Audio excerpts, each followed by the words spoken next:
미국과 멕시코는 28일 최근에 역대 최다 수준으로 늘어난 미국행 불법 이민자 문제에 대응하기 위해 더욱 긴밀히 공조하기로 했습니다. 앞서 양국은 전날 멕시코시티에서 안드레스 마누엘 오브라도르 멕시코 대통령을 비롯한 멕시코 대표단과 토니 블링컨 국무장관, 알레한드로 마요르카스 국토안보부 장관 등 미국 대표단이 참석한 가운데 2시간여 동안 불법 이민자 대책에 대해 협의했습니다. 백악관이 이날 발표한 공동성명에서 양국은 질서 있고 인도적이며 정기적인 이민을 촉진한다는 현존 공약을 재확인했습니다. 그 일환으로 양측은 멕시코를 거쳐 미국으로 입국하는 베네수엘라, 쿠바, 니카라과의 IT 출신 이민자들이 자국에서 겪는 빈곤, 불평등, 민주주의 저하, 폭력 등 불법 입국 원인을 근절하기 위한 협력을 강화하는 데도 뜻을 같이 했습니다. 이와 함께 두 나라는 인신매매, 밀수, 범죄 네트워크 등을 차단하기 위한 노력을 확인하고 불법 이민 통로를 대체할 합법 이민을 촉진하기 위한 노력을 계속하기로 했습니다. 양측은 또 미국의 불법 체류 청소년 추방 유예의 다카 프로그램 수혜자들과 미국에 오래 체류하고 있는 미등록 히스패닉 이민자들에 대한 합법화의 이점에 대해서도 논의했다고 성명은 밝혔습니다. 미 멕시코 국경을 통해 들어오는 이민자가 이달 들어 역대 최다급인 하루 10,000명 수준으로 급증하자 미국의 텍사스, 애리조나, 캘리포니아주 등은 불법 입국 단속을 위해 정상적인 입경 루트를 통한 합법 입국 절차도 한때 중단한 바 있습니다. 미국 멕시코 국경을 통한 이민자들의 불법적인 미국 유입 문제가 내년 11월 미국 대선의 중요 쟁점이자 의회의 당면 현안이 되자 미국의 대응도 바빠졌습니다. 앞서 조 바이든 미 대통령은 21일 로페즈 오브라도르 멕시코 대통령과 전화 통화를 갖고 양국 간 국경에서의 법 집행 강화가 시급하다는 데 뜻을 같이 했습니다. 윈티비 뉴스투데이입니다. 미국 시민권을 신청해서 발급받는 데까지 걸리는 소요 시간이 최근 빨라졌습니다. 몇 년 전만 해도 신청해서 시민권 인터뷰까지 5개월에서 10개월 정도 걸리고 선서를 한 후 발급받는 데는 총 6개월에서 12개월 정도 걸렸는데 요즘은 모든 과정이 단축됐습니다. 일반적으로 시민권 신청서를 신청하면 8개월 내에 신청자는 지문, 사진 등의 생체 데이터를 제출하고 4개월 내에 인터뷰를 하게 됩니다. 인터뷰를 한 후 빠르면 그달 아니면 4개월 내에 시민권 선서를 하게 됩니다. 그래서 보통 1년 정도 걸리는데 요즘은 이 기간이 크게 줄었습니다. 워싱턴 DC의 제이 변호사는 27일 지난 11월 20일에 시민권을 신청한 사람이 한 달 만인 12월 20일 내년 1월 말에 인터뷰가 잡혔다는 연락이 왔다면서 버지니아에서는 보통 인터뷰 후 한 달 전후에 시민권 선서를 한다는 것을 감안할 경우 시민권 발급까지 걸리는 시간이 예전의 6개월에서 3개월 미만으로 빨라졌다고 말했습니다. 그는 바이든 행정부 들어와서 시민권 신청에서 선서를 한 데까지 걸리는 시간이 1년에서 6개월 정도로 줄어들었는데 11월에 시민권을 신청한 사람이 신청한 지 1개월 만에 인터뷰가 잡혔다는 통지서를 받고 나 자신도 깜짝 놀랐다고 말했습니다. 제이 변호사는 2016년 도널드 트럼프와 힐러리 클린턴이 대선 후보로 맞붙었을 때 민주당의 바락 오바마가 대통령이었는데 그때도 시민권 발부가 빨라졌다면서 민주당 대통령이 집권할 때 대통령 선거가 있으면 시민권 발부가 평상시보다 훨씬 빨라지는데 요즘 시민권 발부가 빨라지는 것도 내년 대통령 선거 때문인 것 같다고 분석했습니다.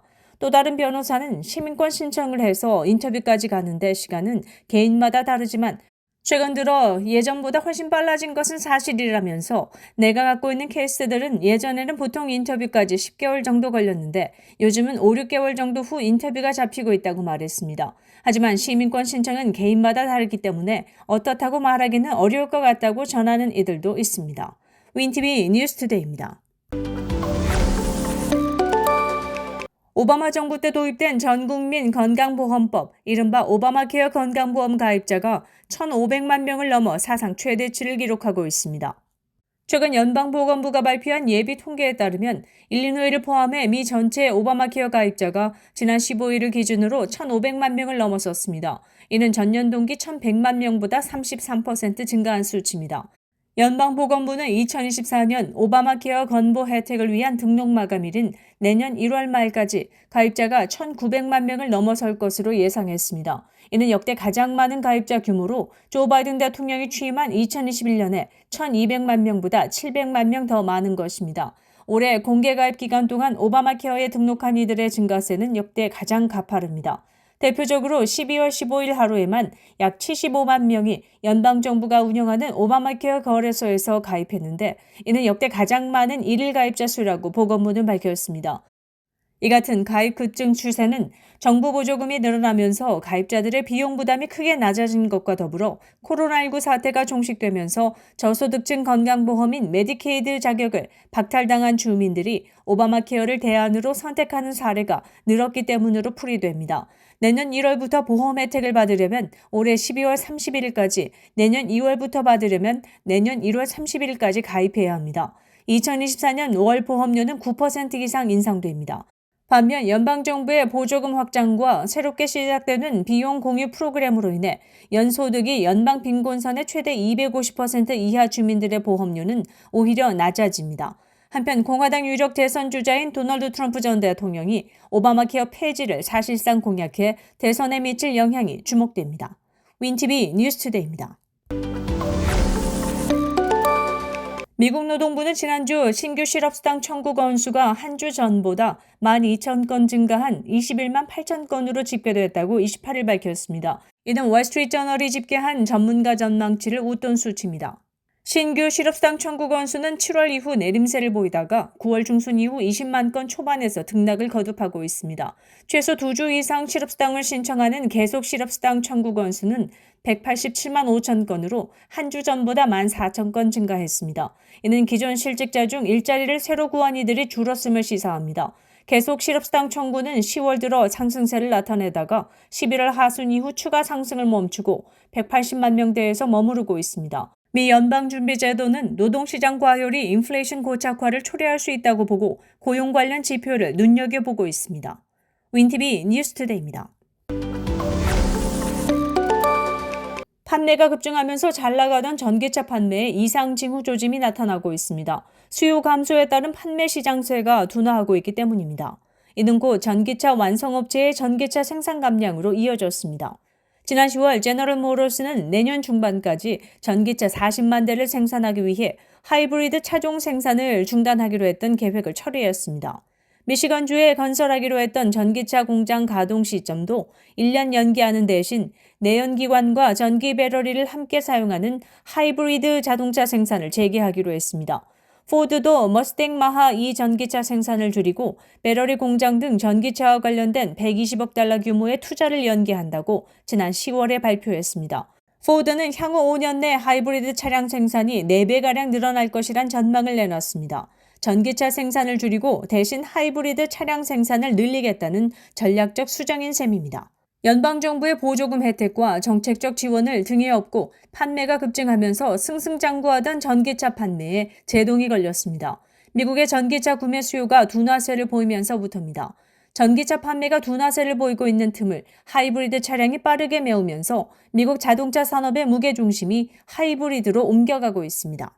자동차 전문 웹사이트 에드먼드닷컴에 따르면 올해 현재까지 미 전역에서 판매된 하이브리드 차종은 100만여 대를 넘어 전년에 비해 76%나 급증한 것으로 나타났습니다. 지난해 판매량 하락에서 반등세로 돌아선 것입니다. 이는 하이브리드 차종에 비해 전기차 가격이 상대적으로 비싼 것이 영향을 미쳤습니다. 충전소 부족도 하이브리드 판매 신장에 한몫했습니다. 바이든 행정부는 오는 2026년까지 전기차 충전소 50만 개를 구축하고 이를 위해 보조금 76억 달러를 지급하는 계획을 갖고 있습니다. 하지만 신규 충전소 건설이 지연되면서 지원 예산도 부족해진 상황입니다.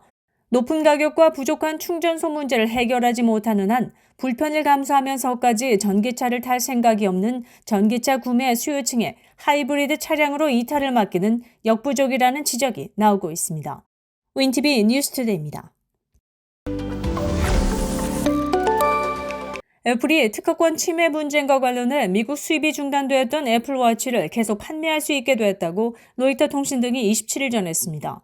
문제가 된 제품은 혈중 산소 측정 기술이 포함된 애플워치 시리즈 9과 울트라 2였습니다. 해당 기능이 없어 더 저렴한 애플워치 SE는 영향받지 않았습니다.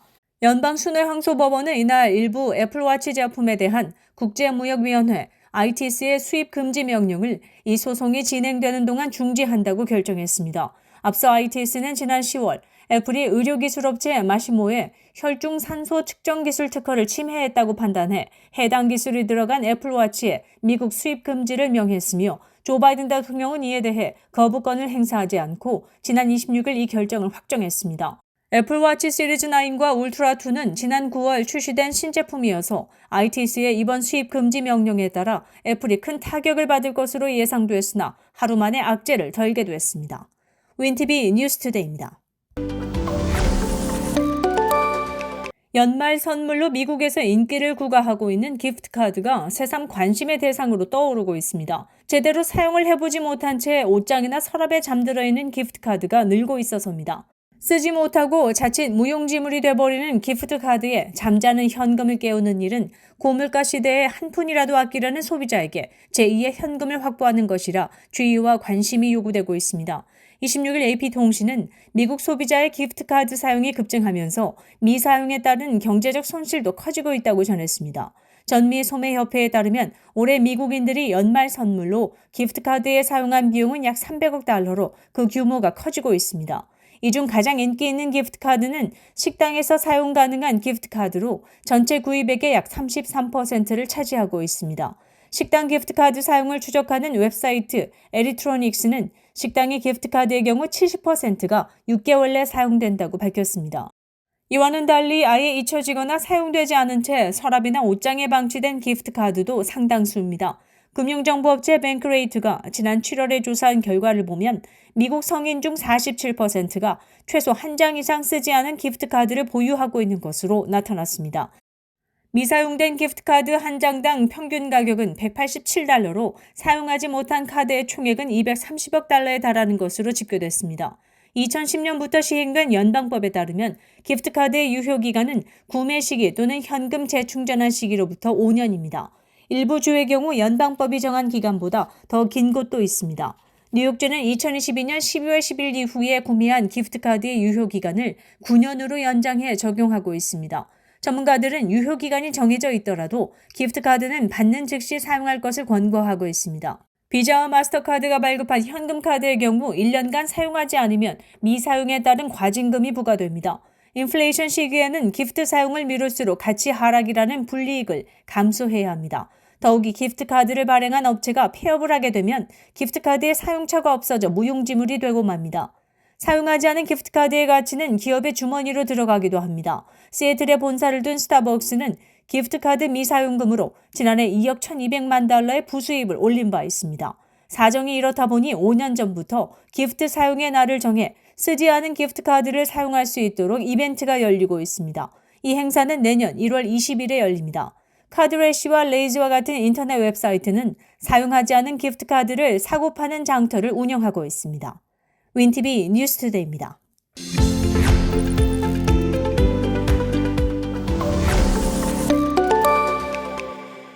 시카고 한인동포 일간지 한국일보는 전자신문으로도 배포됩니다.